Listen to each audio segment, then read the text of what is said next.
నీ ఇంట్లో అసమాధానం నిలబడి ఉందా? ఈరోజు దాని నిమిత్తం యేసుక్రీస్తును పిలువు. నీ ఇంట్లో ఆర్థిక ఇబ్బందుల మధ్య సతమతం అయిపోతున్నావా?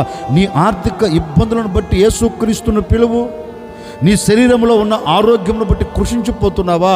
ఇక ఈ అనారోగ్యం నన్ను విడిచిపెట్టి వెళ్ళదు, ఈ అనారోగ్యంతో నేను అడుగులు వేయాలా అని నువ్వు తలంచుతూ కృంగిపోతున్నావా? యేసుక్రీస్తును ఒక్కసారి ఈ ఉదయకాల సమయంలో పిలువు. నా కడుపున పుట్టిన నా బిడ్డలు నేను చెప్పే మాటకు లోబడక విచ్చలవిడిగా తిరుగుతున్నారు అని కృంగిపోతున్నావా? నీ పిల్లల నిమిత్తం నువ్వు పిలువు.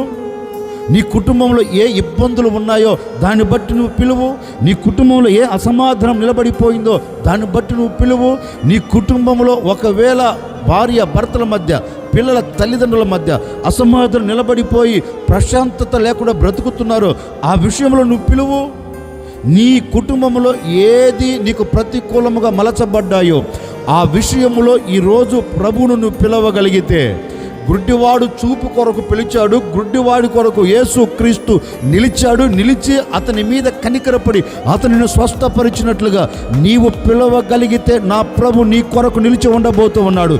నిలిచి ఉన్న ఆయన నిన్ను స్వస్థపరచబోతూ ఉన్నాడు. నీ ఇబ్బందులను తీసివేయబోతూ ఉన్నాడు. నీ కష్టమునకు ముగింపును కలగ చేయబోతూ ఉన్నాడు. నీ కష్టము మధ్యలో నుంచి నా ప్రభు నిన్ను లేవనెత్తబోతూ ఉన్నాడు. పిలవగలిగితే నీ కొరకు నిన్ను కరుణించాలని, నీ మీద జాలిని చూపెట్టాలని, దయను కనపరచాలని నా ప్రభువు నీ కొరకు నిలిచి ఉండబోతూ ఉన్నాడు. నిలిచి ఉండబోతూ ఉన్నాడు. నిలిచి ఉండిన ఆయన నేను స్వస్థపరచబోతూ ఉన్నాడు. నిన్ను బాగు చేయబోతూ ఉన్నాడు. సమాధానమును కలగ చేయబోతూ ఉన్నాడు. నీ కుటుంబానికి ప్రశాంతతను నా ప్రభు దయచేయబోతూ ఉన్నాడు.